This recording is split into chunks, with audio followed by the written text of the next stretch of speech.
Umiikot ngayon sa showbiz world ang usap-usapan tungkol sa posibleng collaboration ni Kim Chiu at Janine Gutierrez. Maraming fans ang nagkakatuwaan sa posibilidad, lalo na't parehong kilala sa husay sa pag-arte at nasa isang network. Wala namang ilangan sa dalawa at parehas silang may matibay na track record sa industriya. Dahil dito, hindi malabong mangyari na magkaroon sila ng project together sa hinaharap. Ang simpleng speculation lang ay agad naging usapan sa social media at entertainment circles. Kamakailan, nakita silang magkasama sa isang social event kasama ang iba pang kapamilya artist na nagpasigla sa excitement ng mga netizens. Bagamat friendly gathering lamang ito, marami ang umaasang baka sa susunod na project makikita silang magkasama sa isang teleserye o pelikula.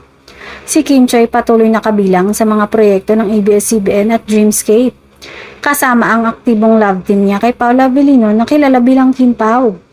Ang kanyang versatility sa acting at commitment sa trabaho ay isa sa mga dahilan kung bakit maraming fans ang umaasa sa kanyang bagong projects.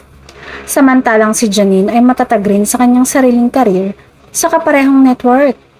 Kilala rin siya sa husay sa pag-arte at sa kanyang professionalism na nagbibigay ng dagdag na rason kung bakit posibleng magtagumpay ang kanilang tambalan sa isang future project.